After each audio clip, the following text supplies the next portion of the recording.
UNASP São Paulo. Que bom que você escolheu estar aqui conosco. Talvez você esteja em outro país, em outro estado, ou também em outra cidade, e também aqui os nossos membros da comunidade. A igreja ainda continua fechada, seguindo os protocolos de segurança, mas acima de tudo, estamos unidos através desses canais. Que você nesse sábado possa ter momentos de alegria, momentos de adoração, através dos batismos que irão acontecer, da oração intercessora, dos louvores e também da mensagem e da palavra que será aberta. Sinta-se muito bem. Você que está visitando o nosso canal pela primeira vez, não saia daí, continue. Tem muita coisa especial para você neste dia. Eu gostaria de ler apenas um salmo que está ali em Salmo 63, o verso ali de 2 a 4, que diz o seguinte, na minha Bíblia aqui a mensagem: então aqui estou no lugar de adoração, de olhos abertos, bebendo da tua força e da tua glória. Em teu generoso amor finalmente estou vivendo. Meus lábios transbordam louvores como fontes. Eu falarei bem de ti, enquanto eu respirar. A ti erguerei os meus braços. Que esse possa ser o nosso sentimento. Neste momento, convido a você, aonde você estiver aí, para orarmos, para continuarmos o nosso culto de adoração. Oremos. Santo e amado Pai do céu, nós te agradecemos pela oportunidade de estarmos aqui neste sábado, nessa manhã de sol, mas acima de tudo de estarmos aqui unidos através dessa conexão, Senhor. Obrigado, Senhor, porque o Senhor tem cuidado de nós, apesar de enfrentarmos momentos difíceis, também enfrentarmos aí momentos com a pandemia, de crise. Talvez hoje nós tenhamos aí pessoas enlutadas, pessoas que estão cuidando dos seus entes queridos, pessoas que estão atravessando aí momentos também com problemas financeiros. Mas, Senhor, acima de tudo, colocamos a nossa confiança em Ti. Renova a nossa esperança na Tua volta. Tudo isso nós te pedimos e te agradecemos. Em nome de Jesus, amém. Bom dia, feliz sábado, povo de Deus. Onde você estiver, nossos queridos membros, que saudade de ver a igreja do UNASP repleta. É muito chato, é muito ruim chegar aqui e ver a igreja vazia. Mas a igreja está pregando o evangelho, louvado seja o nome de Deus. Isso são sinais desse mundo estranho, desse mundo esquisito, desse mundo sem finalidade em si mesmo. Eu não sei se o irmão Valdemar, que mora no Capão Redondo, e a irmã Vilma estão assistindo. Eu espero que sim, né, irmã Sandra?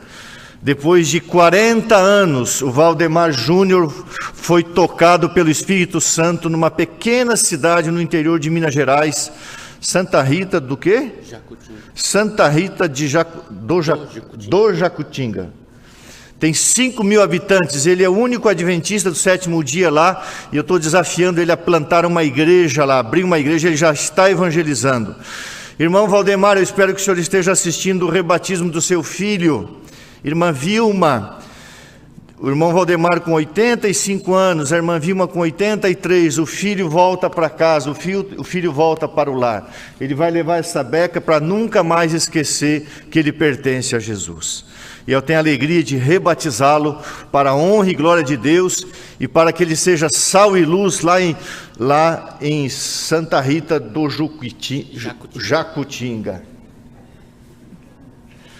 Nosso Deus e nosso Pai, louvado seja o nome do Senhor. Obrigado, Espírito Santo, por trabalhar no coração do Valdemar Júnior. E obrigado porque o seu pai e a sua mãe na velhice estão vendo as suas orações respondidas, bem como a sua família que está aqui, a prima, a Sandra, sua irmã e os demais familiares. E para o perdão de todos os seus pecados, para que uma nova vida se estenda diante de Jesus Cristo, daqui para o céu. Como ministro do Evangelho, eu tenho a alegria de batizá-lo. Em nome do Pai, do Filho e do Espírito Santo. Amém.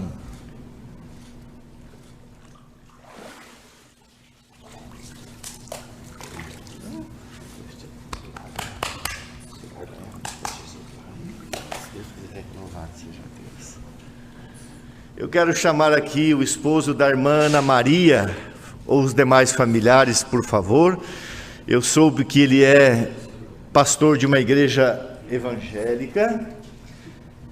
Como é o nome do seu amado? Ailton Ramos. Ailton. Pastor Ailton, vem cá.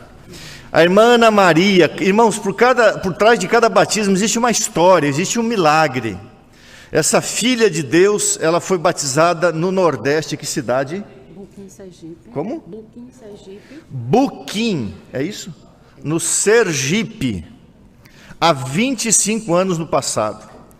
E recentemente ela teve um sonho de que ela deveria voltar para a verdade, voltar para a igreja que guarda os mandamentos de Deus e tem a fé em Jesus, a salvação pela graça e aguarda a volta de Jesus. Ailton, Deus te abençoe. Que o Espírito Santo venha aqui mais pertinho de nós para a igreja te conhecer. Que Deus cuide de você, Deus cuide da sua igreja e que a palavra do Senhor seja poderosa na sua vida também. Muito prazer te conhecer. Que Jesus te abençoe. E ela casou com um pastor que hoje cuida de uma igreja evangélica, mas o sonho que ela recebeu, ela não teve dúvida do caminho, da verdade e da vida. Que alegria rebatizar a senhora, viu? A senhora vai levar essa beca, é sua, para a senhora nunca mais esquecer que a senhora é coberta com o sangue de Jesus. Bem-vinda à sua igreja outra vez e para sempre, irmã Ana Maria. Nosso Deus e nosso Pai, ó Senhor, porventura não estás Tu operando as profecias de Joel, dando sonhos, chamando os Teus filhos através do Espírito Santo e dizendo: o que fazes aí? Tu sabes o caminho, a verdade e a vida. Louvado seja o Teu nome por mais este milagre, Senhor. Muitas vezes estamos tão cegados que não percebemos a atuação direta de Deus. Senhor, para o perdão dos pecados dessa Tua filha, para a remissão daquilo que precisa ser remido e perdoado, e para que ela seja cheia do Espírito Santo, como ministro do Evangelho, tenho alegria de batizá-la, em nome do Pai, do Filho e do Espírito Santo. Amém.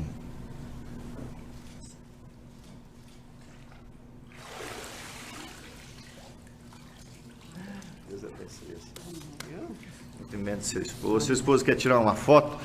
Irmão Ailton, tira uma foto aqui e posta lá na sua igreja, o batismo da sua esposa. Olha lá, ó.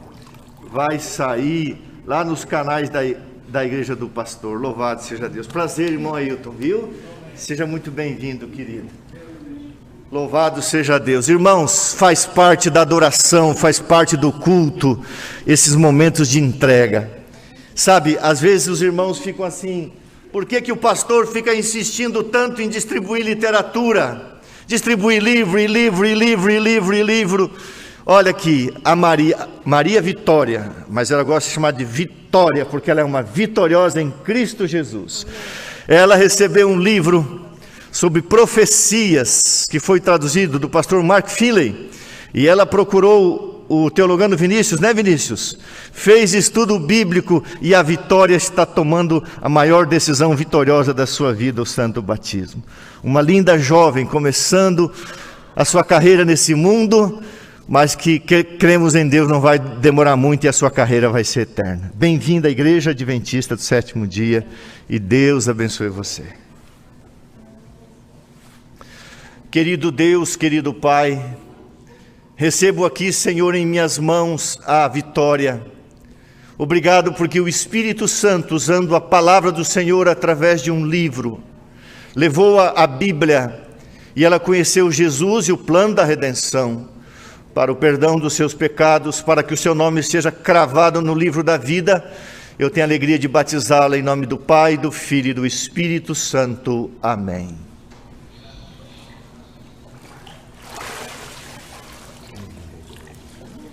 Jesus te abençoe, queridinho.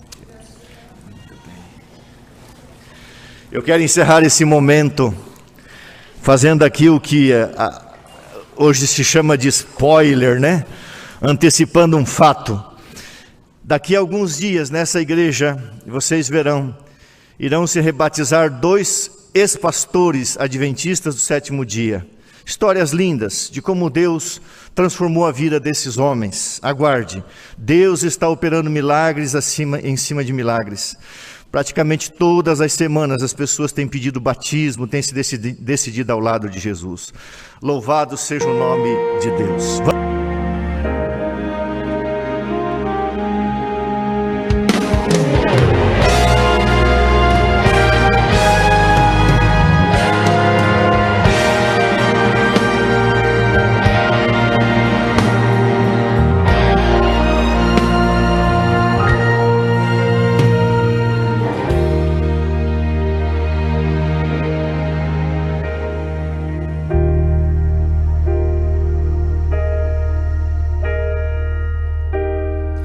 Pra quem um dia foi ninguém, pra quem cansou de tanta dor, pra quem não viu e creu, pra quem orou sem o meu rosto enxergar, quem sonhou viver no céu, chorou mas nunca desistiu, quem desejou rever queridos seus, cheios de vida e amor. Hoje eu cumpro a promessa, hoje meu reino lhes dou. Entrem meus filhos queridos, esse é meu lar de amor, e pela eternidade aqui com vocês estarei. E cada vez que sorrirei, pra todos sempre, enfim, vão se lembrar, vale a pena esperar.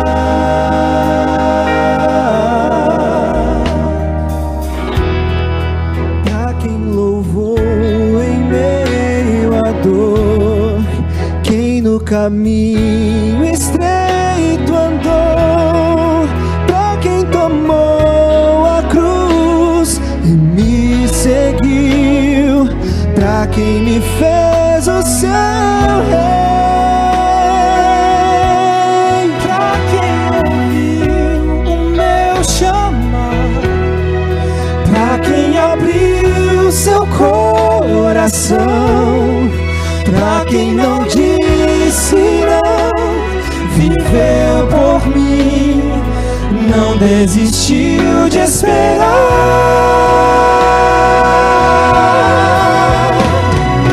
Hoje eu cumpro a promessa,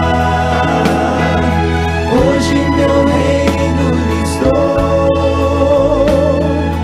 Entrem meus filhos queridos, esse é meu lar de amor, e pela eternidade aqui com vocês estarei. E cada vez que sorrirei, pra todos sempre, enfim, vão se lembrar, vale a pena esperar.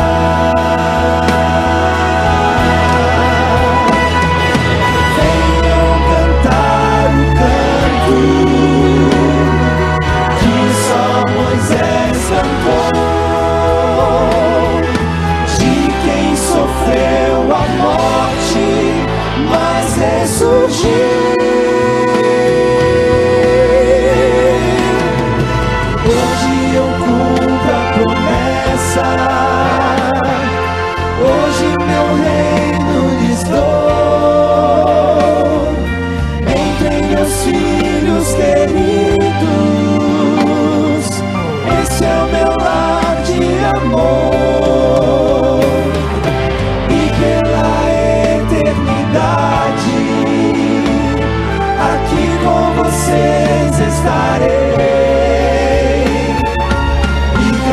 vez que sorrirei, pra todos sempre, enfim, vão se lembrar, vale a pena esperar.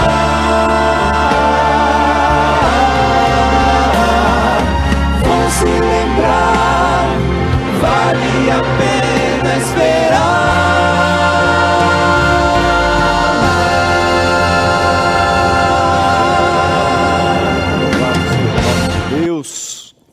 Louvado seja o nome de Deus, que coisa linda. Quinteto Graça, louvado seja o nome de Deus, muito obrigado, viu? Deus continue abençoando vocês, esses jovens que adoram a Jesus. Mais uma vez, se você chegou agora, eu desejo a você um sábado muito abençoado, um sábado muito feliz. Hoje nós estamos jejuando e orando, sabe que quando você jejua, você deve ficar mais alegre, não ficar com a cara para baixo, não ficar assim acabrunhado, não ficar triste, manter a tua alegria, o teu ânimo, porque você aliviou aí o teu estômago, tem mais sangue aí no teu cérebro para você ter mais oxigênio, para você ter mais comunhão com Jesus. Ontem a nossa igreja no estado de São Paulo fez um programa muito bonito, preparando a igreja para esses momentos de jejum e oração em toda a América do Sul. São mais de 2.500.000 pessoas convocadas para oração. E nós estamos jejuando, orando por vários aspectos. Mas irmãos, você deve orar aí pelo seu motivo particular, seja ele qual for. Ore por coisas da sua vida pessoal, mas sobretudo ore para que Deus revista você do Espírito Santo. E ore para que Deus permita que o Evangelho, para que Deus trabalhe mais ainda, que nós permitamos, melhor dizendo, não Deus permita, nós permitamos Deus trabalhar, para que o Evangelho seja pregado, para que esse mundo termine, para que Jesus volte, a gente possa entrar na tão sonhada eternidade.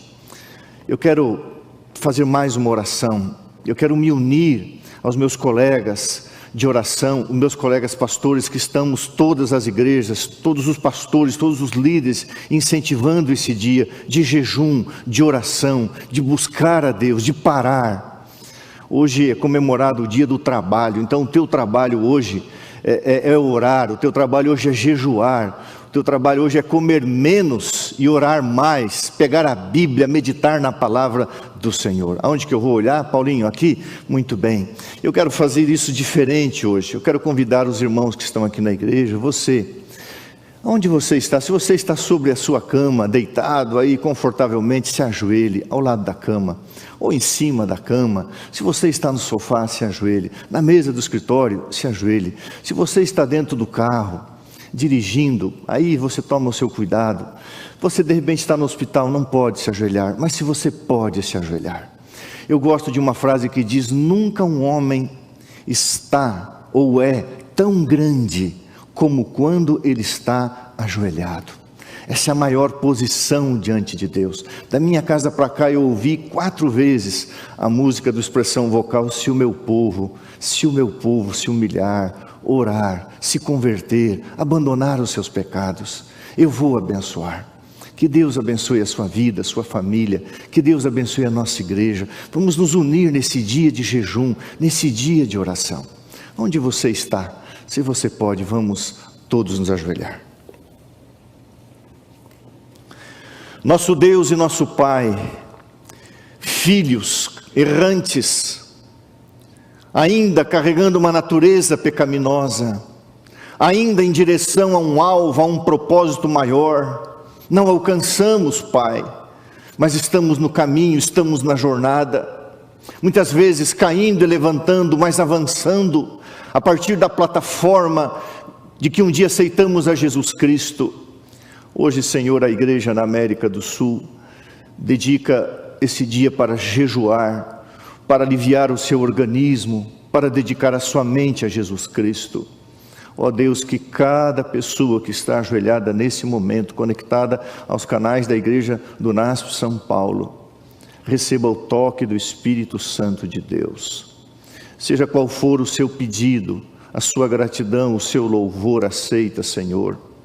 As coisas comuns que nós sempre mencionamos, primeiramente, ó Deus, nós queremos a santificação, Nos dê o Espírito Santo, Pai, para que o Espírito venha com poder sobre nós e a nossa vida seja uma vida alegre. Muitas vezes não feliz, mas alegre. Alegre porque nós temos a certeza de que em Jesus os nossos pecados são cancelados. E o Senhor está trabalhando em nós para nos preparar devidamente para o ambiente celestial. Mas, Pai, o mundo se tornou mais egoísta com esse isolamento. As pessoas estão mais irritadas, mais iradas. O egoísmo cresceu no coração do ser humano. Esse isolamento prejudicou ainda mais e revelou ainda mais o que é o homem sem Deus. Eu oro pelas famílias, oro pelos casamentos, oro pelo relacionamento conjugal de cada irmão, cada irmã que é casado, que está participando dessa oração. Oro pelos filhos e filhas, aqueles de nós que temos. Guarda as nossas filhas, os nossos filhos em Cristo Jesus. Guarda a nossa família em Cristo Jesus. Ó Senhor, abençoe aqueles que estão doentes, seja qual for a enfermidade. Por favor, Senhor, vivemos num mundo doente. Em cada esquina das cidades do mundo existe uma farmácia, sempre lotada, sempre cheias, filas para se medicarem. Ó Deus, como as pessoas carecem da cura divina. Isso só acontecerá plenamente por ocasião da Tua volta. Ó Jesus, abençoa aqueles que sofreram o luto, que estão chorando, que estão sentindo uma dor que só Tu és capaz de medir. Ó Deus, abençoa, Pai, os enlutados. Senhor, abençoa aqueles que estão passando por necessidades materiais. Ó Deus, que recebam ajuda e que a nossa igreja continue sendo uma mão, como tem sido para tantas pessoas à medida das suas possibilidades. Querido Deus, eu oro pela igreja, a Igreja Adventista do Sétimo Dia, na América do Sul. Oro por nosso líder, o pastor Stanley Arco, nomeado recentemente. Um homem humilde, manso, querido, amado, que ele seja cheio do Espírito Santo. Abençoa ele, a sua família, todo o ministério da divisão sul-americana. Abençoe a Igreja Mundial, Senhor. Abençoe a igreja aqui no estado de São Paulo, na liderança do pastor Maurício, todos os departamentais. Pastor Luiz aqui na nossa associação e os departamentais, a nós que somos pastores de frente, os soldados que estão na linha de frente, abençoa-nos, Senhor, para que tenhamos a alegria de saber que cada qual está fazendo a sua parte, e o importante é que todos somos parte do corpo de Cristo Jesus.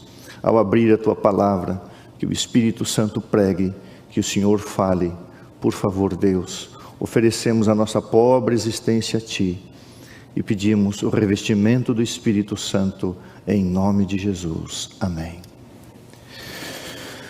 Muito bem, eu convido você a abrir a Bíblia no Evangelho de João, capítulo 15, o verso 20. Evangelho de São João, capítulo 15, o verso 20, e depois João 16, o verso 1 e o verso 2. Abra a palavra de Deus aí. Onde está a Bíblia? Irmãos, sermão sem Bíblia, sermão com iPad, sermão com celular, sermão com computador. Às vezes você usa imagens, PowerPoint, mas você tem que pregar a palavra. O poder está na palavra de Deus. São João, capítulo 15, o verso 20, é uma advertência de Jesus que diz assim: lembrai-vos das palavras que eu vos disse. Não é o servo maior do que o seu senhor. Se me perseguiram a mim, também perseguirão a vós outros. Se guardaram a minha palavra, também guardarão a vossa. 16, 1 e 2. Tenho-vos dito estas coisas para que não vos escandalizeis. Eles vos expulsarão das igrejas, das sinagogas, dos templos. Mas vem a hora em que todo o que vos matar julgará com isso tributar culto a Deus. Eu acho interessante quando algumas pessoas dizem assim: pastor, por que o senhor não prega mais os evangelhos? Eu estou acabando de ler um texto do evangelho. O que aconteceu quando o evangelho foi pregado no primeiro século? Diz para mim. Algum tempo atrás eu preguei um sermão chamado Fundamentos Eternos. O título do sermão de hoje é o fundamentalismo no tempo do fim, nos dias finais, nesses dias que nós estamos vivendo. Sabe o que me preocupa? Muitos termos bíblicos, muitas palavras bíblicas, apenas palavras, porque as verdades já estão distorcidas. Mas termos bíblicos, palavras bíblicas, têm sido distorcidas de tal maneira que coisas boas se tornaram más, coisas de Deus se tornaram profanas. Eu vou colocar uma citação, uma definição do que é fundamentalismo bíblico. Eu vou falar do fundamentalismo bíblico. Não existe a palavra fundamentalismo na Bíblia, mas o que se refere. Mas antes de colocar essa definição que eu, estudando, elaborei, eu quero que você guarde bem uma coisa no seu coração. O que aconteceu com a igreja primitiva, o que aconteceu com a igreja no primeiro século da era cristã, vai se repetir com a última igreja, no final da sua história, com a igreja de Laodiceia. Nós estamos vivendo esse período, o cristianismo. Laodiceia não é apenas a igreja adventista do sétimo dia, é o cristianismo. Então, o que aconteceu lá, vai acontecer aqui. O que aconteceu lá? Primeiramente, eles receberam o Espírito Santo, a chuva temporã, a igreja receberá a chuva serôdia. Eles pregaram o evangelho a todo mundo, houve um alto clamor, um clamor mundial. Isso vai acontecer também. O sistema religioso instituído, morto, se levantou para perseguir e matar. Isso vai acontecer também.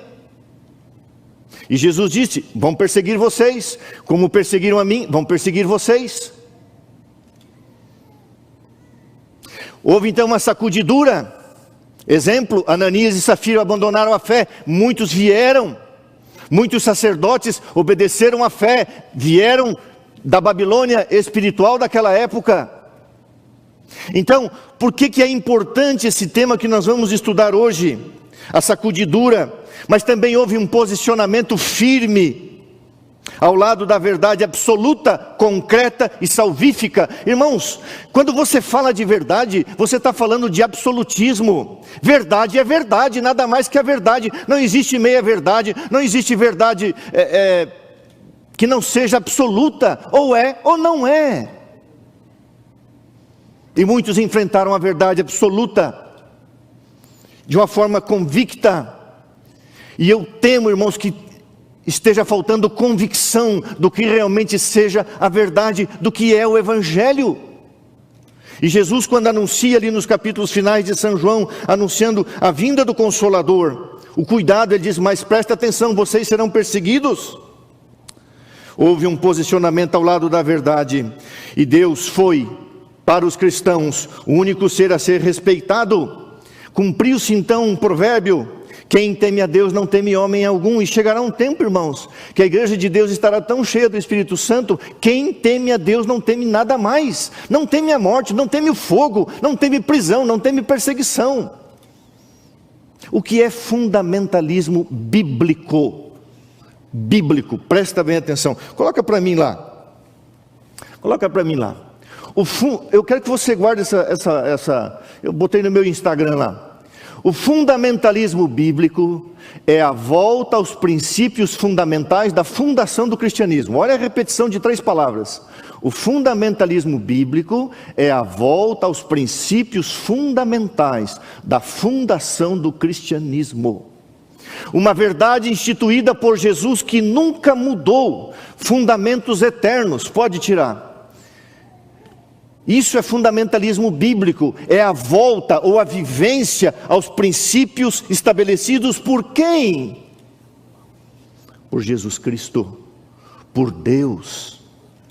Agora, nós estamos vivendo um período de pensamento frívolo, profano, desafiador, afrontador. Se você fizer um estudo assim, a grosso modo, você vai entender que o mundo viveu 3 grandes fases, segundo alguns estudiosos. A primeira fase chamava-se a fase teocêntrica, o teocentrismo, a revelação, ou seja, a verdade estava sujeita ao pensamento teológico. Assim, cientistas, estudiosos, filósofos, pensadores sérios, eles buscavam primeiramente uma fonte, eles partiam do divino. a fase teocêntrica, o teocentrismo. Logicamente o diabo não estava contente com isso. Aí veio a fase do cientificismo, onde a verdade foi buscada através do conhecimento, através da ciência. Mas, irmãos, hoje nós estamos vivendo não uma busca da revelação a partir do divino, nem a verdade, nem a busca da verdade através da revelação do conhecimento. Hoje as pessoas querem buscar a verdade através dos seus sentimentos. Olha que mudança, olha que coisa terrível. O que importa é o que eu sinto, nem o que eu penso. As pessoas não estão preocupadas com o seu pensamento, mas com o seu sentimento. Por isso essa fase é chamada de egocentrismo. E muitos termos bíblicos foram distorcidos. O que era correto e bom passou a ser errado e mal.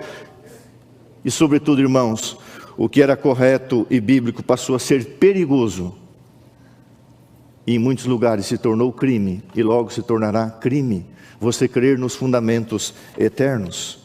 Agora, essa é uma parte introdutória, desculpa eu ser um pouquinho professor, nós já vamos entrar no texto bíblico.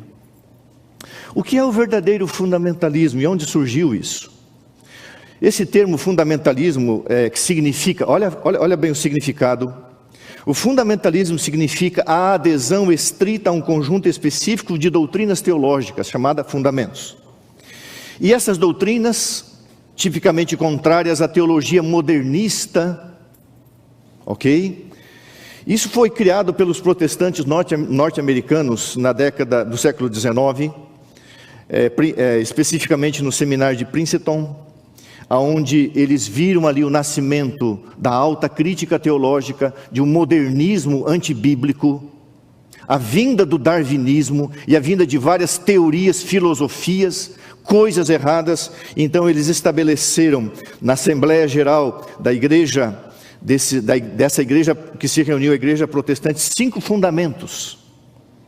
A Bíblia é inspirada pelo Espírito Santo, e aí colocaram uma frase que nós não cremos: inerrante. A Bíblia não é inerrante. Nós cremos que a Bíblia ela é infalível. Nós cremos na infalibilidade da Bíblia e não na inerrância da Bíblia. O que é inerrância? A Bíblia contém algumas falhas, alguns erros, algumas informações não doutrinárias, não teológicas, mas num lugar fala que é um endemoniado, no outro lugar fala 2, num lugar fala que eram tantos mil soldados, no outro lugar fala que eram, na mesma narrativa, houve algumas falhas. A Bíblia contém alguns erros de dados geográficos, algumas informações. Às vezes o autor diz assim, como disse o profeta Jeremias. Na verdade quem escreveu foi Isaías, ele se equivocou. Então a Bíblia contém erros. Nós não somos inerrantes, não cremos na inerrância bíblica, mas nós cremos na infalibilidade bíblica.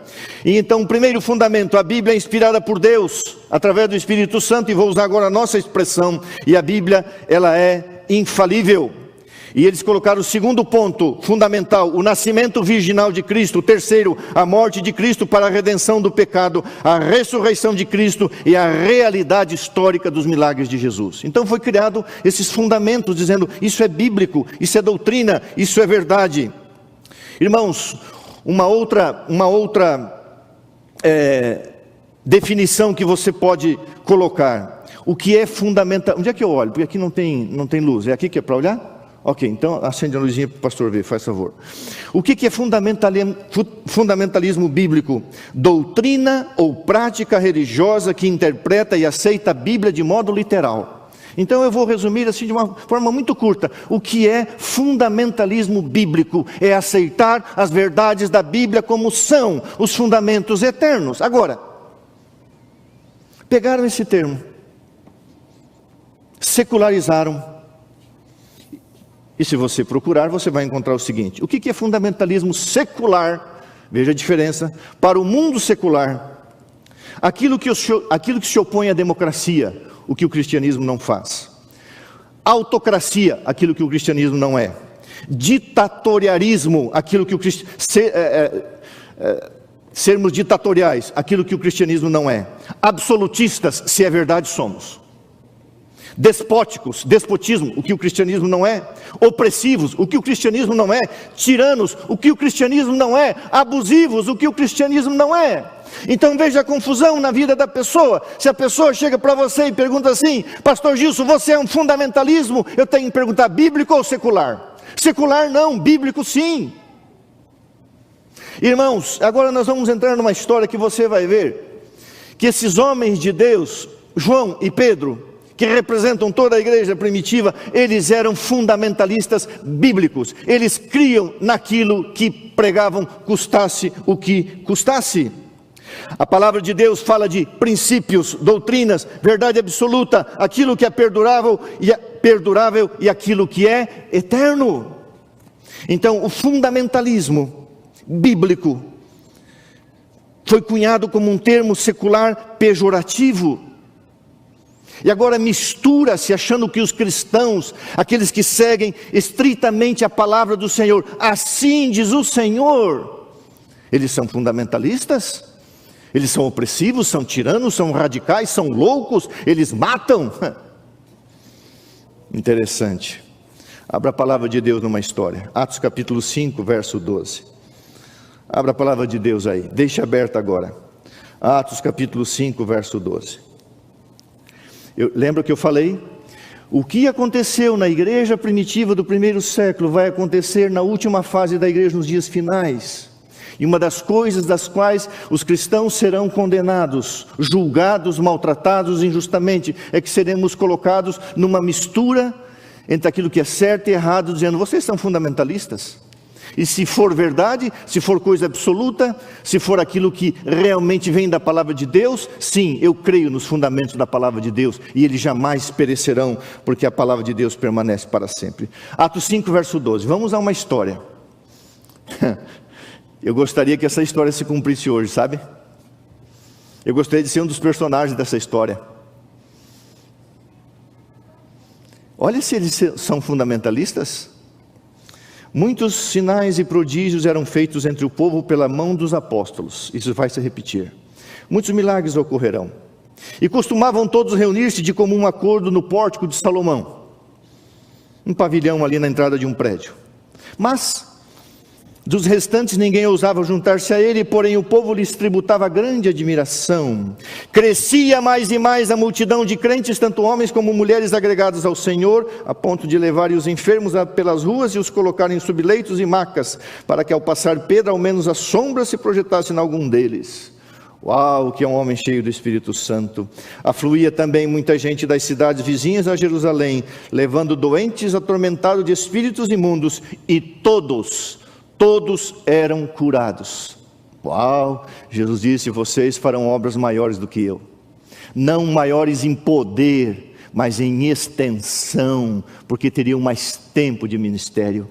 E a Bíblia diz que nos lugares que Jesus chegava e quando ele queria, todos eram curados. E aqui a Bíblia diz: pelas mãos do apóstolo Pedro e pelas mãos do apóstolo João, pelo poder do Espírito Santo, todos eram curados.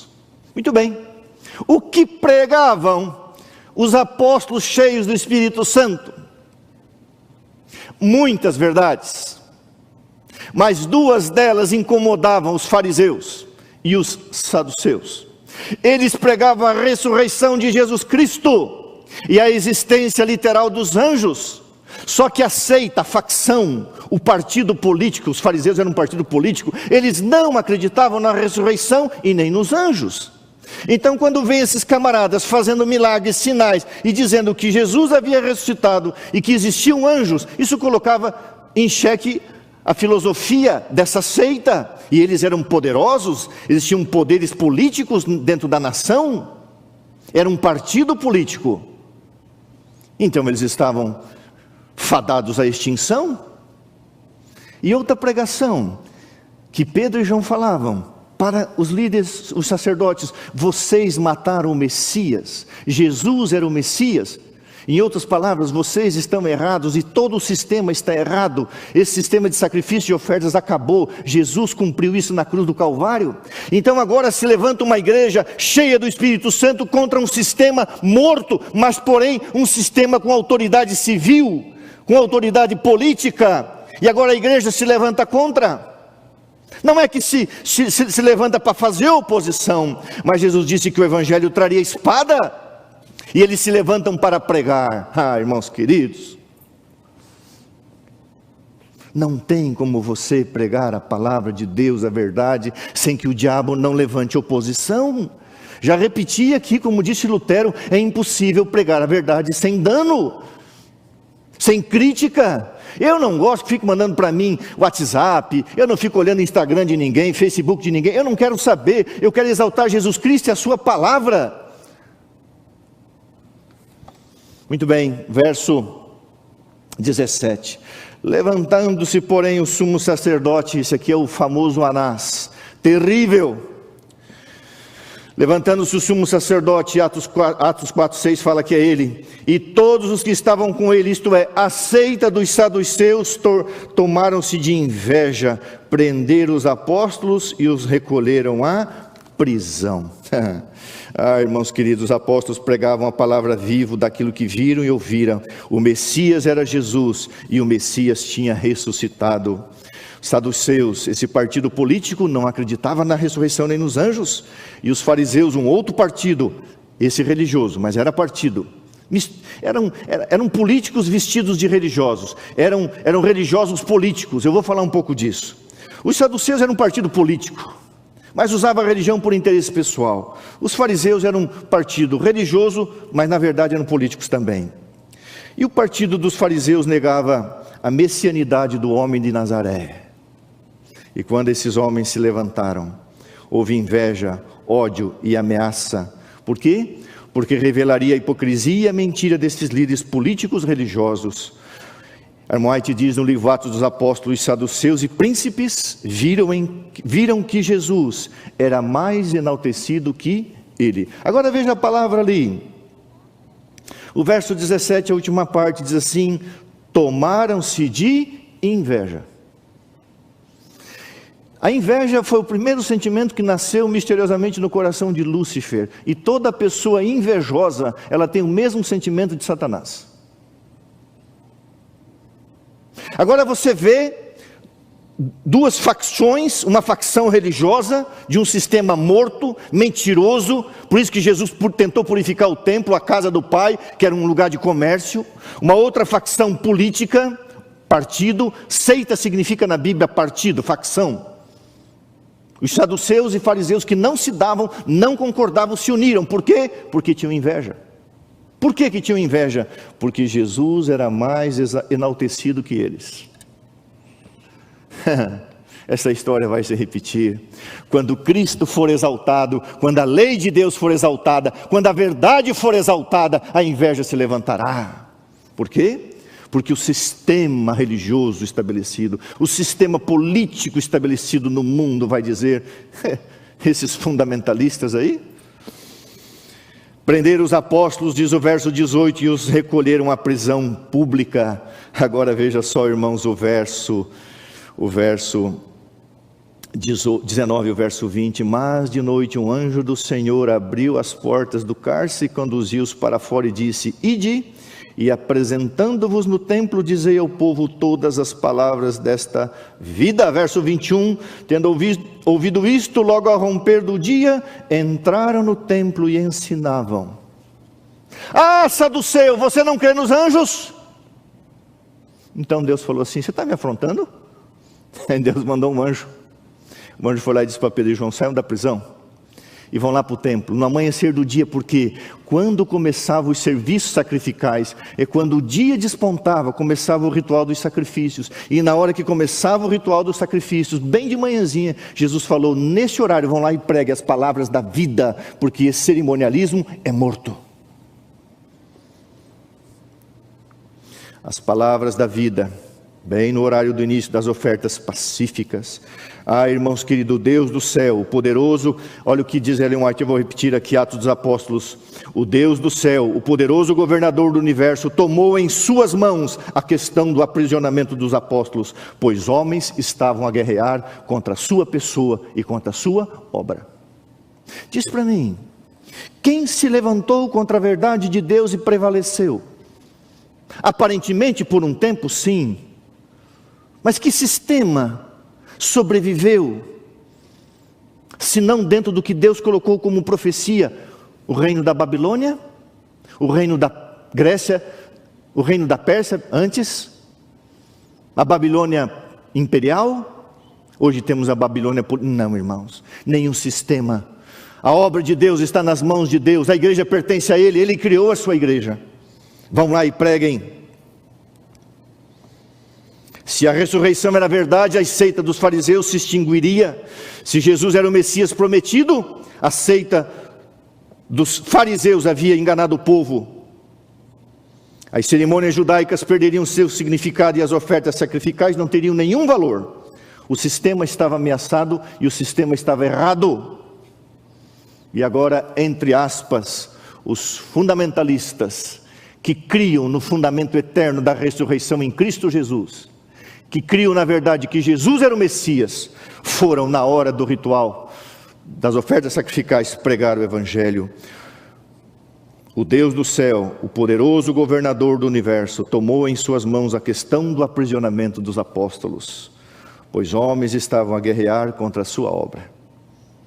Quando o Evangelho for pregado, irmãos, ninguém vai deter, não haverá ameaça, não haverá nada a temer, porque Deus cuidará desse assunto. Quando Deus entra em ação, não existe prisão. Eles não consultaram a carne, Deus mandou e eles obedeceram. Sabe, isso que me impressiona.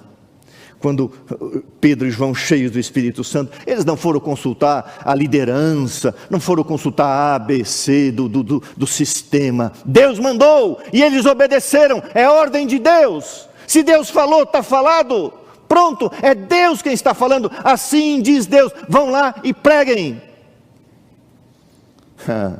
Só que isso já era a segunda vez. Eles já tinham sido proibidos, já tinham sido encarcerados, já tinham sido ameaçados, mas continuaram pregando. Verso 27 até o verso 32, leia comigo de Atos 15. Trouxeram-nos apresentando ao Sinédrio. O sumo sacerdote interrogou-os dizendo: expressamente vos ordenamos que não ensinasseis nesse nome. Nem citou o nome de Jesus. Contudo, encheste Jerusalém da vossa doutrina e quereis lançar sobre nós o sangue deste homem. De manhã se reuniu o Sinédrio. Tem um capítulo no livro Atos dos Apóstolos chamado Perante o Sinédrio. O que era o Sinédrio? Era o Senado, era um tribunal, e esse tribunal exercia várias funções: políticas, religiosas, civis, porque estava tudo misturado. Tomavam decisões religiosas no mesmo tribunal, decisões políticas e decisões civis, que envolvia vida, morte, crime. Era um tribunal, e ali haviam os senadores, e haviam os membros do Sinédrio, os anciãos, várias classes de pessoas, dependendo da situação, se reúne agora ali para um julgamento civil. Foram os guardas na prisão buscar os apóstolos. Chega a ser irônico. Os guardas voltaram e disseram assim: as portas estão fechadas, os guardas estão lá, mas os homens não estão lá não. Não estão lá não. Mas como não estão? Aonde que eles estão? Estão no templo. Fazendo o quê? Pregando. O quê? Estão desde o amanhecer do dia pregando. Quem tirou eles da prisão? Imagine a reação dos saduceus quando souberam que foram os anjos. Mas como assim? E agora o sumo sacerdote Anás diz assim no verso 28, expressamente. Essa expressão, irmão, significa: vocês vão morrer. Nós vos ordenamos que não ensinasseis nesse nome, contudo enchestes Jerusalém da vossa doutrina. Um dia o mundo será cheio da doutrina da salvação pela graça, da obediência pela fé e por amor, e a volta de Jesus visível, literal, pessoal. O mundo será cheio do conhecimento de Deus, da sua glória, diz Apocalipse 18. Irmãos, o que aconteceu com a igreja primitiva vai acontecer com a igreja de Jesus Cristo nos dias finais, e nós seremos acusados. Agora eu gosto do verso 29, o verso 29 diz assim: então Pedro e os demais apóstolos afirmaram: antes importa obedecer a Deus do que os homens. Irmãos, diz para mim, eram fundamentalistas? Sim, biblicamente eram, mas importa obedecer a Deus do que os homens. O nosso fundamento não é humano, o nosso comandante não é humano, o nosso sistema não é o estabelecido, é o divino. Pedro foi um fundamentalista cristão, João foi, os apóstolos foram, Jesus foi. Jesus hoje, se vivesse, seria acusado de homofóbico, de fundamentalista, de condenar o pecado. Interessante, mas antes importa obedecer a Deus do que aos homens. O verso 30, o Deus de nossos pais ressuscitou a Jesus, a quem vós matastes. Oh, corajoso, hein, Pedro? Pendurando no madeiro. Deus, porém, com a sua mão direita, o exaltou a príncipe salvador, a fim de conceder a Israel o arrependimento dos pecados. Uau! Radical? Fundamentalista? Não. Intrépido, ousado. Irmãos, guarde uma frase. Muitas coisas que as pessoas chamam cautela, Deus chama covardia. Muitas coisas que os homens chamam de ser uma pessoa circunspecta, cuidadosa, cautelosa, jeitosa, contextualizar as coisas, Deus chama covardia. Falta de coragem, falta de intrepidez, falta de falar o que é a verdade. Vá para a sala pastoral durante a semana, vá ver ali homens envolvidos com pornografia, com prostituição, com adultério, com desejo de traição, desejo de abandonar a família. Vai ver filhos que não querem saber de nada. E você vai dizer que, como já falei aqui, que está tudo legal, que está tudo bem, que você tem que ser cauteloso, que você tem que ser jeitoso, que você tem que ser mais amoroso. Eu sou amoroso, sim, quem me conhece, eu sou amoroso. O meu amor por você é dizer o seguinte: o mundo está piorando, mas o cristão tem que estar cada vez mais melhorando. Um mundo pior e um cristão melhor. Irmãos, esse mundo não é um estacionamento, esse mundo é uma plataforma. A partir do momento que você se batizou, você saiu de uma plataforma em direção ao céu, uma jornada, uma caminhada, e nós estamos vivendo dias terríveis, de um expressivo crescimento do egoísmo, do amor próprio, da egolatria, do egocentrismo, pessoas dizendo assim: eu vou entrar no céu carregando pecado, então Jesus morreu em vão, porque Ele veio para salvar o povo dos seus pecados. Então pregar isso é o quê? O pastor não é cauteloso. Mas sabe o que me alegra? Para a honra e para a glória de Deus, porque o importante não é o mensageiro, o importante é a mensagem. Eu não me iludo, irmãos. Eu não estou aqui com um propósito particular e pessoal. Eu estarei fazendo outra coisa na vida. Mas o que me alegra é toda semana receber, e eu peço desculpas, eu não olho muito o direct, nem o messenger, não dá tempo. Mas às vezes, vem por outros canais, recados, de pessoas tomando a decisão ao lado de Jesus, porque estão ouvindo verdades para esse tempo, anunciando o povo. O mundo está arruinando, as coisas estão demolindo, e a gente precisa estar na plataforma, avançando em direção ao céu. E eu gosto disso aqui, verdade, ousadia. Vocês mataram Jesus Cristo, mas Deus o ressuscitou os saduceus, e Ele está à direita do Pai, um lugar de poder, de autoridade, de favor, à destra. Irmãos queridos, agora diz o verso 32 de Atos 15: ora, nós somos testemunha desses fatos, e bem assim o Espírito Santo que Deus outorgou aos que lhe obedecem. E agora se levanta um político religioso, Gamaliel, culto, inteligente, e viu ali questão de vida ou morte, saduceus e fariseus unidos contra fatos evidentes, milagres na Porta Formosa, prodígios, sinais, todos eram curados. Era inegável o fato de que esses homens tinham poder, que tinham estado com Jesus. Aí surge o político religioso, o intelectual, o filósofo, o progressista.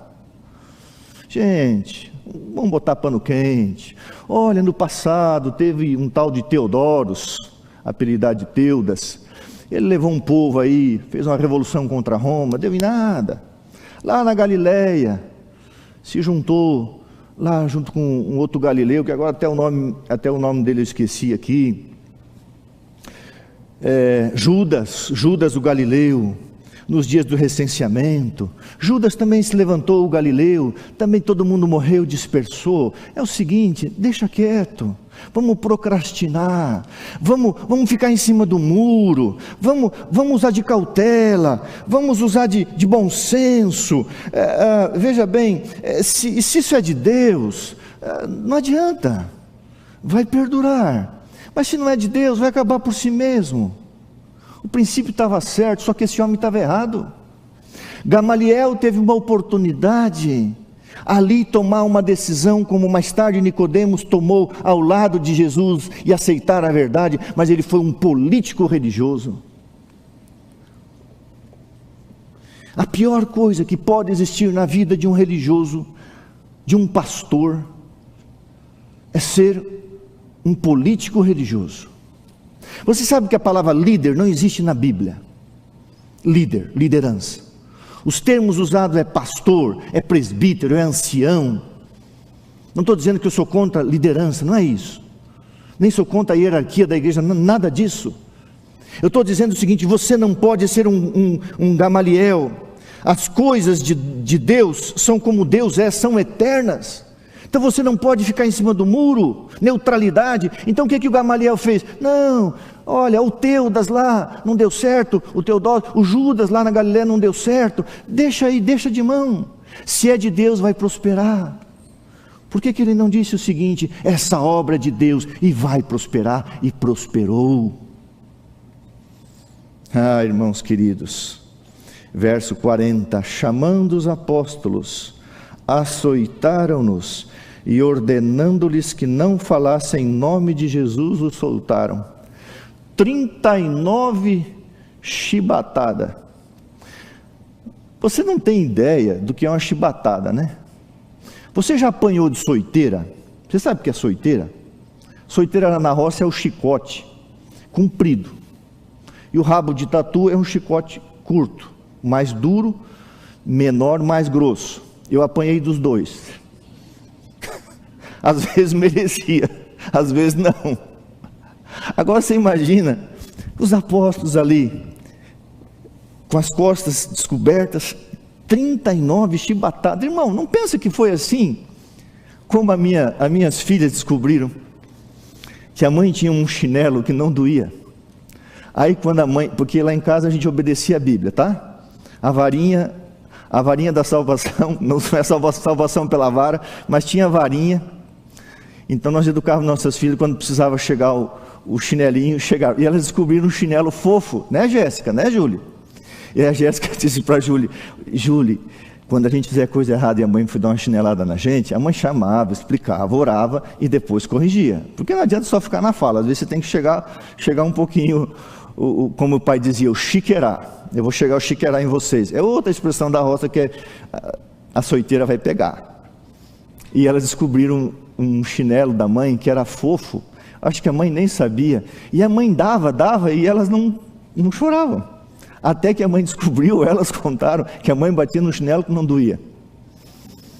E a gente riu muito depois disso, porque elas apanhavam e não resolvia. Agora isso aqui não foi chinelo que não doía, isso aqui foi chibatada.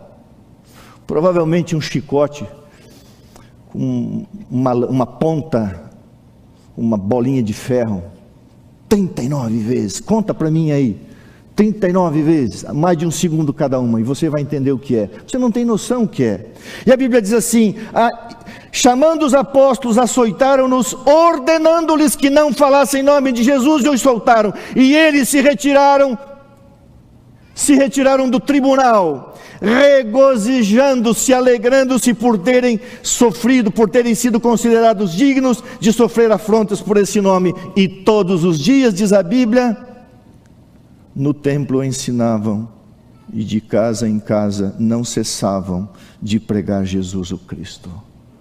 Irmãos, o cristão, ele é teimoso, ele não desiste. Era a segunda vez que tinham ido para a prisão e saíram da prisão e foram fazer, sabe o que? Pregar o evangelho. Fundamentalistas, radicais, loucos, não contextualizaram, não foram progressistas, não foram amorosos, não respeitaram a autoridade instituída.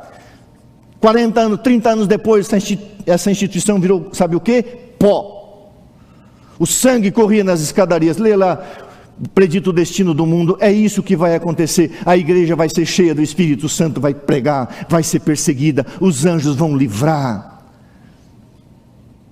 E esse mundo vai ser destruído como Jerusalém foi, e o povo de Deus será salvo. A história se repetirá. E se você crê numa verdade absoluta, você crê numa verdade. Verdade é apenas a verdade e nada mais do que a verdade. Irmãos, a paz com Deus gera a ira dos homens, e a paz com os homens, em detrimento da verdade, gera o desagrado de Deus. Jesus disse: a minha paz vos dou, não como o mundo a dá. Não se turbe o vosso coração, não tenham medo. Deus não se compraz com uma paz falsa, uma falsa tolerância, uma falsa condescendência com o que é errado. A paz de Deus é uma paz interna, irmãos, e não externa. Jesus nunca teve paz externa. Jesus tinha uma paz interna. Olha como é que foi a vida de Jesus. Olha as tribulações ao seu redor, mas tinha uma paz interna. Olha a vida de Paulo, Pedro, João. Olha como foi a vida dos apóstolos. Estude como a tradição escreve a morte de cada um deles. Eram todos fundamentalistas cristãos, ou seja, criam nos fundamentos eternos da palavra de Deus. Jesus era um fundamentalista. A história da verdade tem sido, olha o que diz Ellen White, a história da verdade tem sido sempre o relato da luta entre o certo e o errado. A proclamação da verdade tem sido sempre levada avante neste mundo em face de oposição, perigo, perdas e sofrimento. Atos dos Apóstolos 85, vou repetir. A proclamação da verdade sempre tem sido levada adiante neste mundo em face de oposição, perigos, perdas e sofrimento. Graças a Deus, a gente não está nesse período ainda. A gente pode pregar o Evangelho de Jesus Cristo com plena liberdade. Mas a história vai se repetir. Lições espirituais para a gente encerrar. O grande conflito é entre a verdade viva e a tradição morta. Sempre que houve, guarda essa frase de um mártir chamado Latimer: sempre que houve perseguição, a verdade estava ao lado dos perseguidos. Uau! Um mártir. Sempre que houve perseguição, a verdade estava ao lado dos perseguidos. Olhe para a Bíblia. Nunca houve uma perseguição verdadeira, biblicamente falando, contra o povo de Deus, que a verdade não estivesse com os perseguidos. Desde o Egito, desde a Babilônia.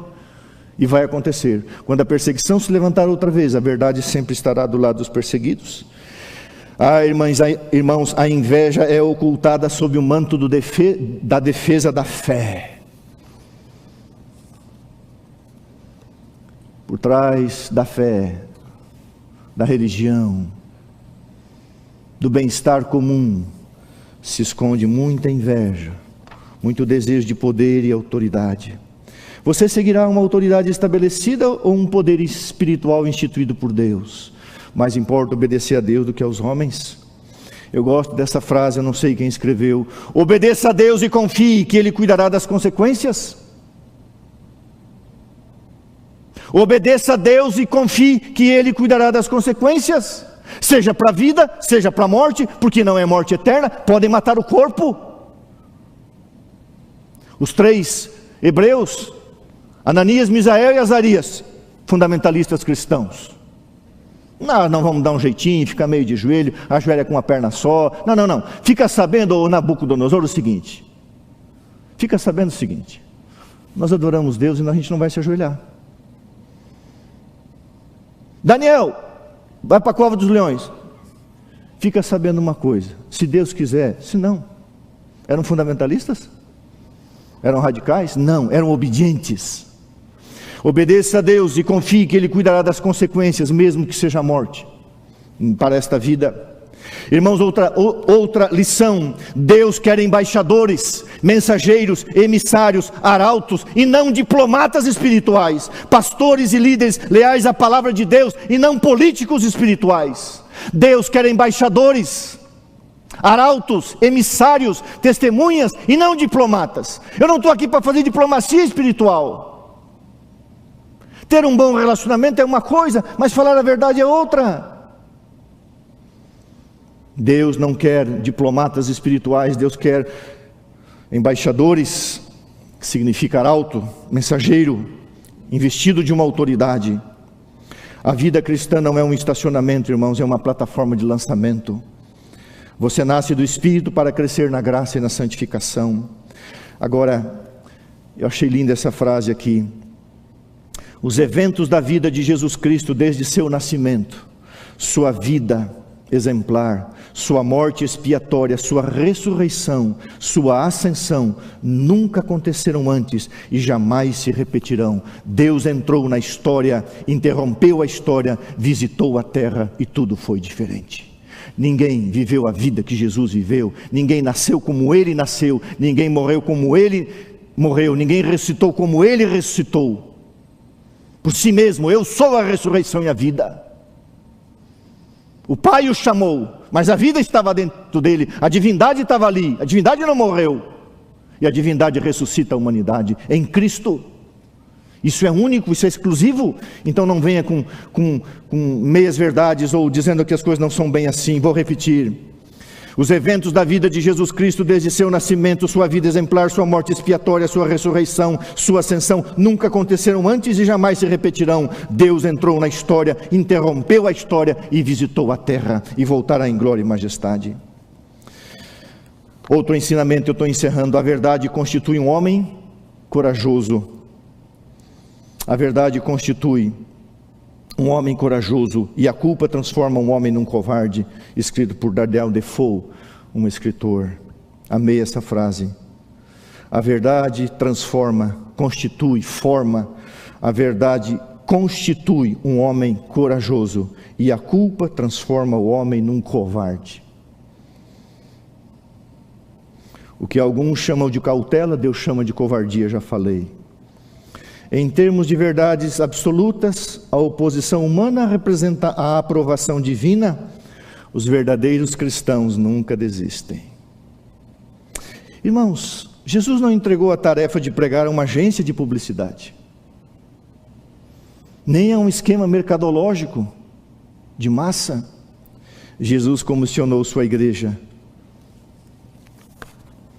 Ou você vive pela missão, ou você vive pela missão, ou você vive em omissão.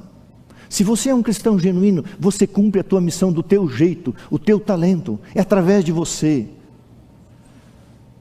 Eu estou saindo daqui a pouco, para fazer uma visita, eu estou levando livros para essa família.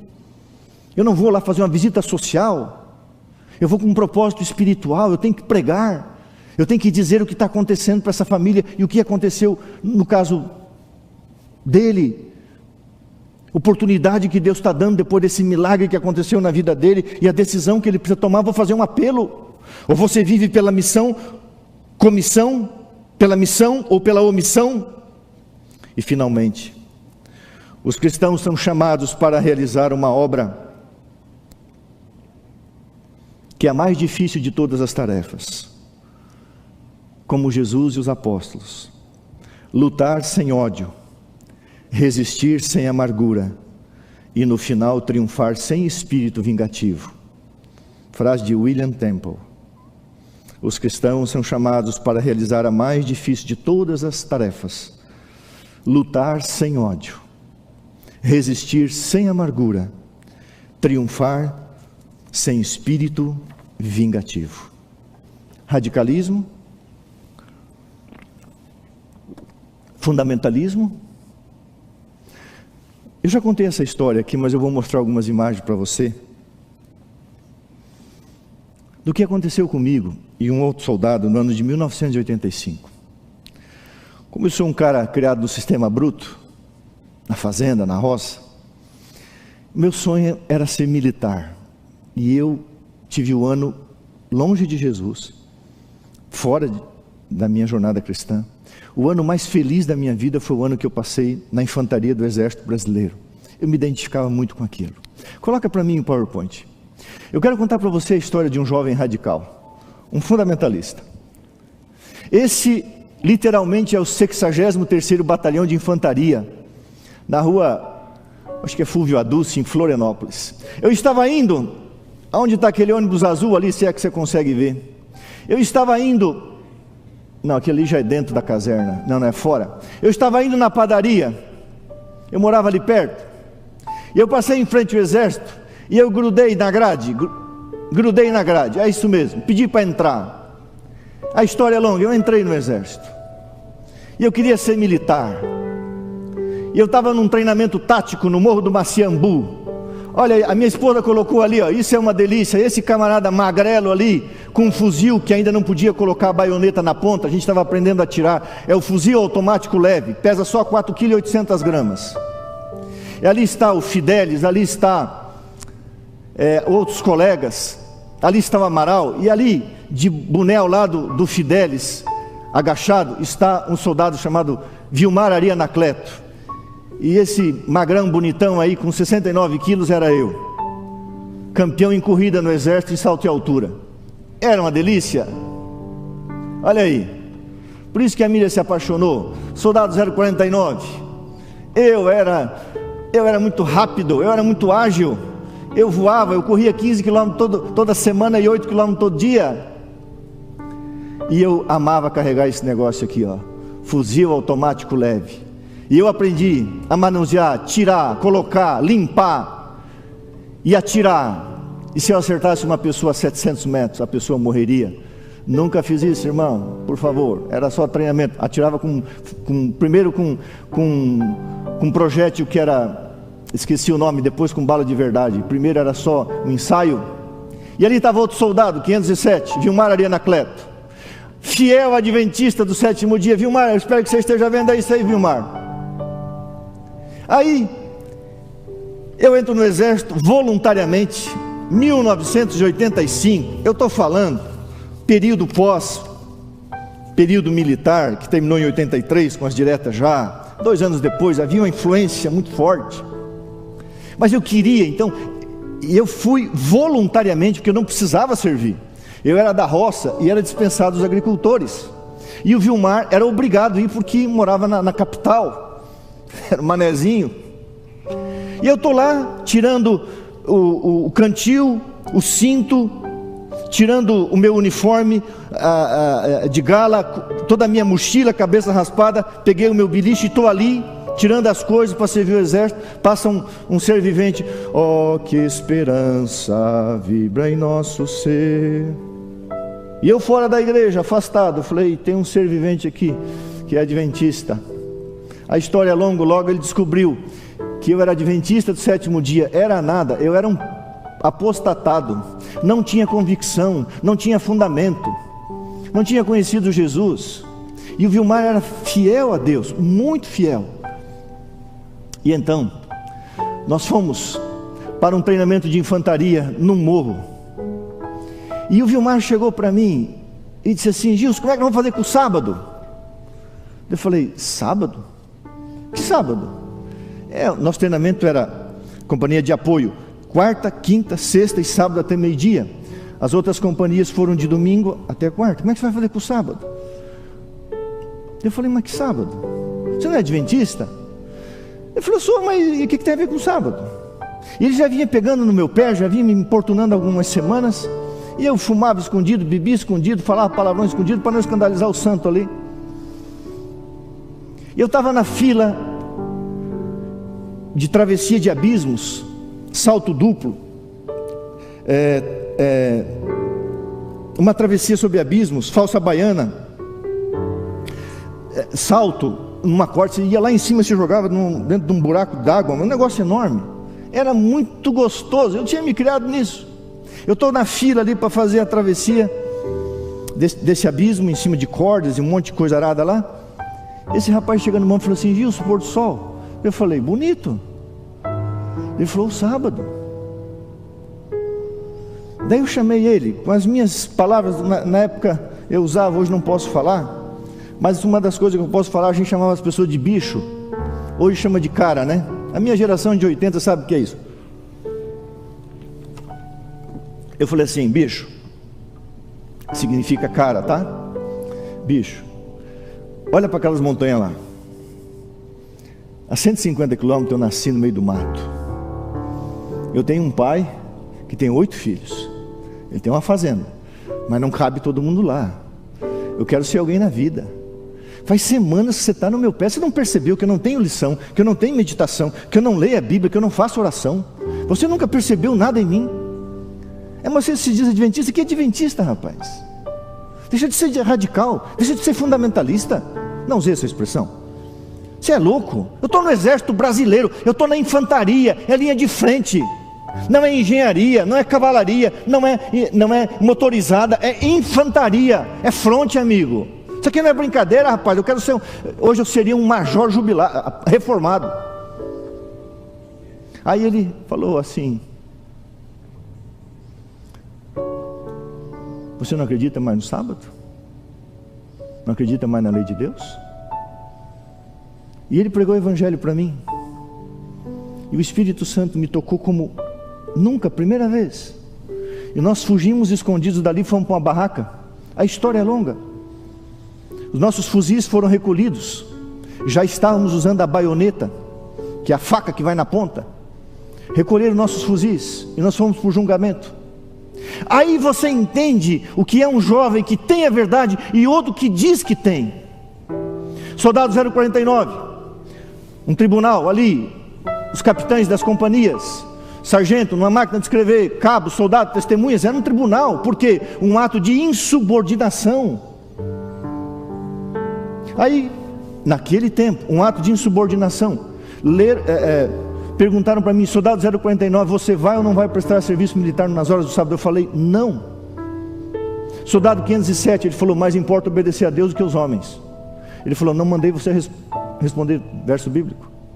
Aí lê o termo de insubordinação: o soldado que descumprir as ordens, vai ficar de 6 meses a 2 anos em reclusão. Reclusão significa cadeia.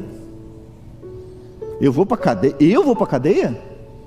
Nunca poderá ser um servidor público, federal, estadual, municipal, porque não serviu o país. Eu falei: Florianópolis só tem serviço público, então não tem futuro. E começaram as ameaças, e saí dali preso. Eu falei: eu não vou para a cadeia. Eu falei, bati continência e falei: capitão Luiz Osório Guaral de Ebling, eu vim para o exército para ser militar. Esse ser vivente aí que me fez sair de lá. E estava a companhia de apoio sentada em 2 fileiras no meu lugar, cada um tinha o seu lugar. Me entregaram a minha arma, eu sentei. Vilmar Arianacleto, soldado 507, ele repetiu: mais importa obedecer a Deus do que aos homens. Ele saiu algemado. O Vilmar ficou 25 dias na cadeia. Eu fui impedido de seguir minha carreira por esse ato, mas por chamado de Deus, outras coisas. 25 dias preso. Ele pregou o evangelho para o capitão Ebling, que se batizou. Eu saí dali e Deus me converteu a outra história. Só quero focar nisso. No dia 27 de outubro de 1987, nós estávamos na igreja de São José, na igreja de Campinas, na cidade de São José, ao lado de Florianópolis, na plataforma. O Vilmar, o capitão Ebling, capitão da companhia de apoio, 130 soldados. O exército tinha mais de 400 soldados, um batalhão. Eram 4 companhias. E eu. O capitão Ebling pregou um sermão sobre Estevão, que era Vilmar, que tinha sido fiel às suas convicções. O Vilmar, não, eu preguei um sermão sobre Estevão, que era o Vilmar. O Vilmar pregou um sermão sobre Saulo, que era o capitão, que havia se convertido e se tornou Paulo. E o capitão Ebling pregou um sermão sobre Pedro, que era eu, que havia negado Jesus, mas tinha me convertido. Amém, Senhor?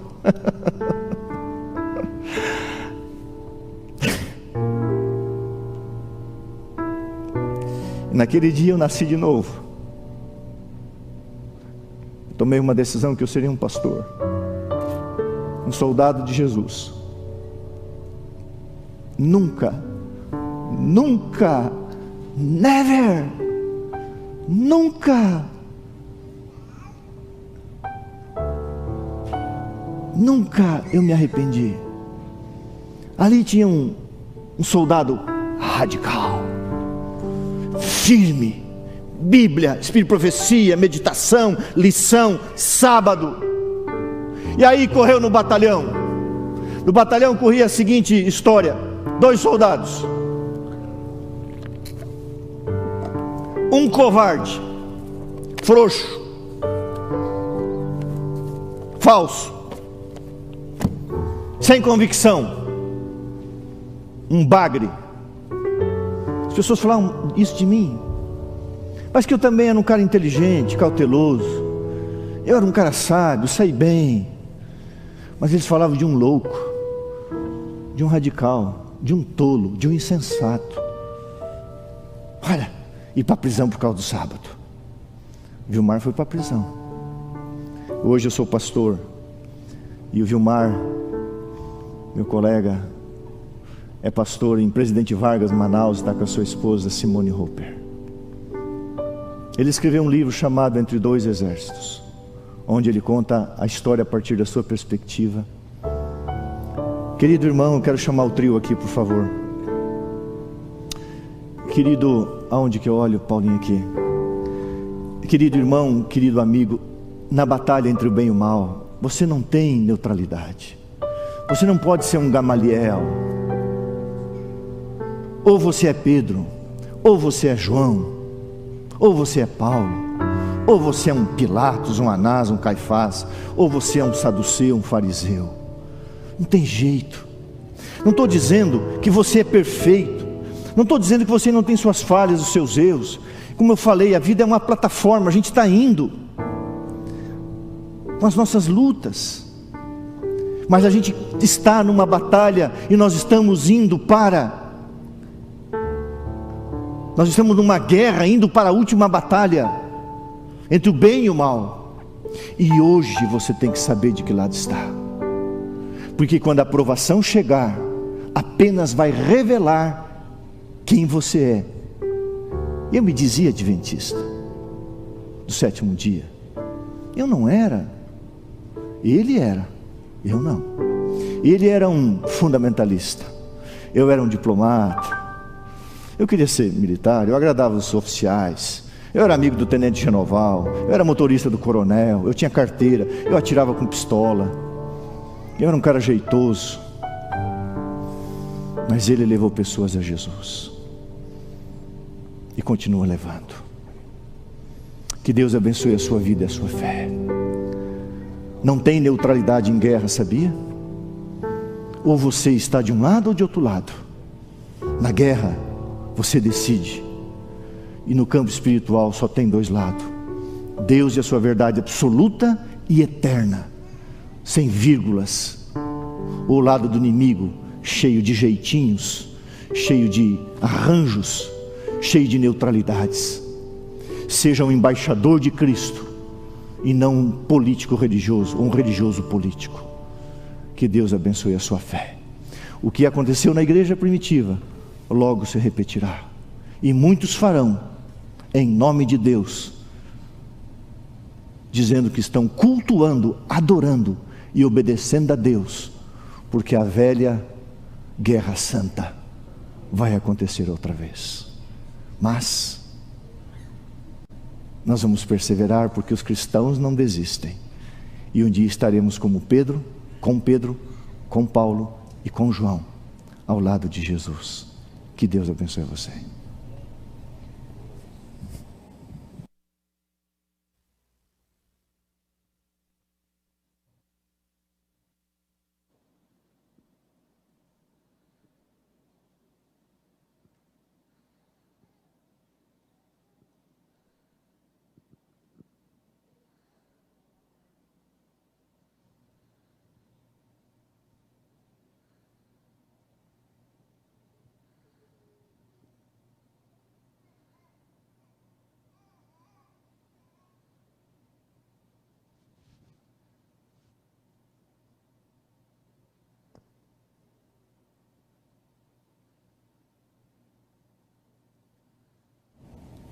Não acharam, né? Vamos fazer assim.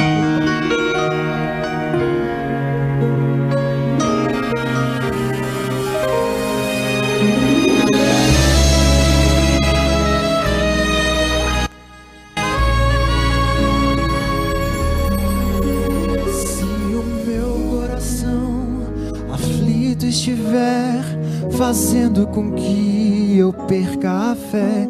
Se é difícil eu crer em seu poder, vou acreditar mesmo sem ver, pois Jesus prometeu: em breve voltarei. Aos que forem fiéis, comigo levarei. Eu sei que esse dia já veio. Cristo voltará, sua promessa cumprirá. Quando o céu se abrir e sua luz brilhar, já ouço os passos de um Deus que perto está. É o nosso Rei, Cristo Salvador.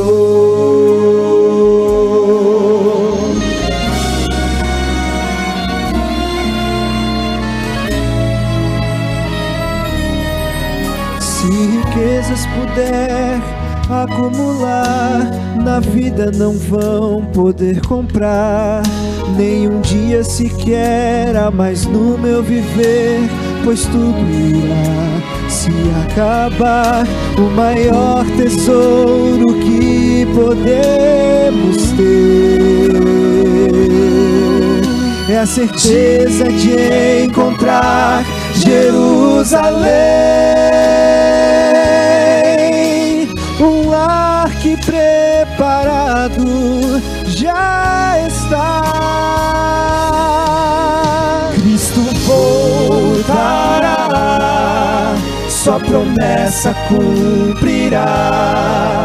Quando o céu se abrir e sua luz brilhar, já ouço os passos de um Deus que perto está. É o nosso Rei, Cristo Salvador. É tão certo quanto o ar que respiramos, sua vinda é tudo que mais almejamos.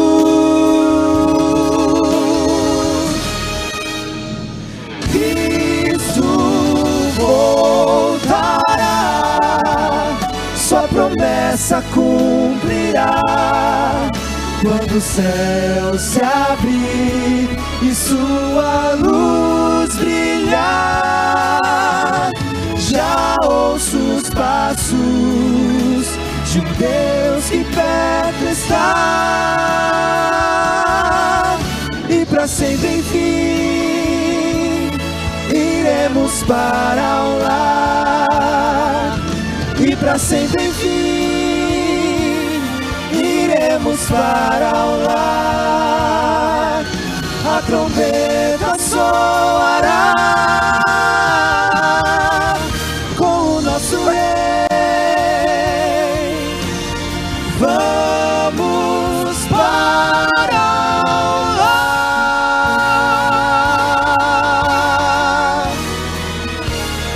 Para o lar.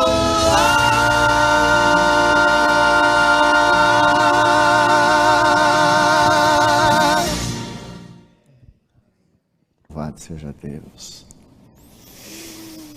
Eu sei que você aí na sua casa falou audivelmente ou falou no seu coração. Amém, louvado seja Deus. Trio, Deus usou muito vocês. Jesus nasceu para revelar uma verdade, viveu por essa verdade. O que mais saía de seus lábios quando era questionado dizia: assim diz o Senhor, o que está escrito. Morreu por causa de uma verdade, ressuscitou por uma verdade, vive, porque essa verdade nos salva e nos protege, é para o nosso bem. Construiu uma cidade que tem fundamentos. Nós vivemos pela fé, sob a plataforma de uma verdade. fundamentos eternos, como preguei um tempo atrás. Secularismo e fundamentalismo secular, melhor dizendo, fundamentalismo secular é uma coisa, fundamentalismo bíblico é outra coisa. É crer na literalidade da palavra de Deus, na infalibilidade da palavra de Deus. Tudo vai passar, e está passando, tudo está se cumprindo, mas a palavra de Deus permanece para sempre. Dedique o resto desse dia ao jejum, à oração, à missão, à comissão, não à omissão. É tão gostoso. Para mim, o sábado é o meu dia de trabalhar, mas para mim é o dia mais alegre, é o dia da produção, o dia do sacerdote. Que você seja um embaixador de Jesus Cristo, uma embaixatriz de Jesus Cristo, uma embaixadora de Jesus Cristo. Vamos orar. Senhor, louvado seja o teu nome, porque os primeiros cristãos, os cristãos do primeiro século, não eram inseguros, temerosos e incertos. Depois que foram batizados com o Espírito Santo, o mundo conheceu quem era Cristo, encheram Jerusalém da doutrina, encheram o mundo habitado daquela época, o mundo foi transtornado, pagaram com o preço da vida. A vida curta, humana, mas estão guardados em Cristo Jesus. E que glória, que peso de glória terá para João o apóstolo, que peso de glória terá para Pedro, que peso de glória terá para Paulo, que peso de glória terá para Maria Madalena, será para Maria Madalena. Ó Jesus, na nossa pequenez, na nossa humanidade tão frágil, por favor, do jeito que somos, nos possua, Senhor, com teu Espírito. Lava e limpa o nosso coração de qualquer coisa que nos afasta de Ti, e que hoje estejamos mais ainda em sintonia com Deus. Obrigado, Pai, porque quando os teus filhos foram perseguidos, a verdade estava ao lado deles, e o que importa é uma verdade absoluta, salvífica e eterna. Não existe filtro humano para a verdade. O filtro da verdade é a própria verdade. Abençoa o teu povo, abençoa a nossa igreja, que nesse dia, na América do Sul, se curva perante o Senhor. Derrama sobre nós o Espírito Santo, alegria da fé, alegria da salvação e amor a Deus e ao próximo, em nome de Jesus. Amém.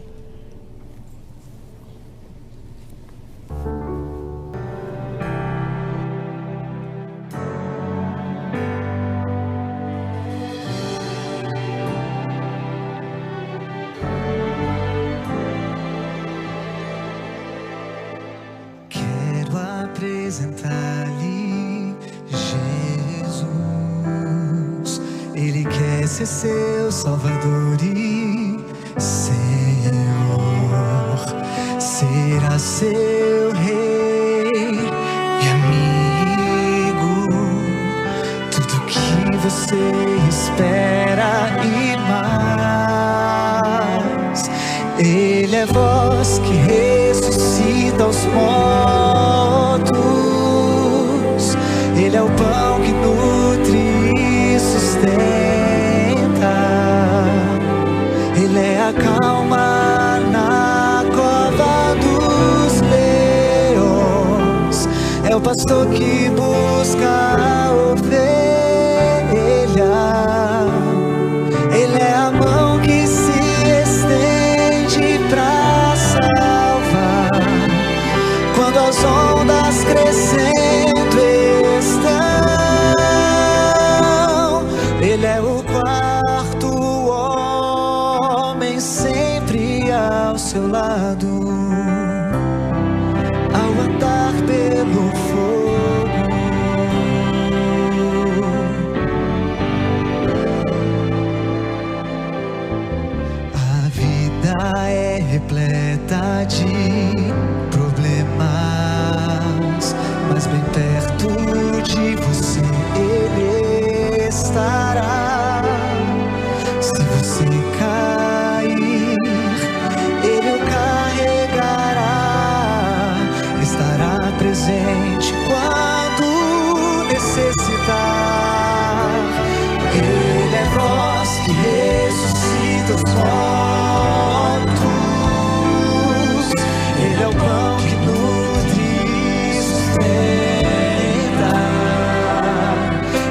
acalma.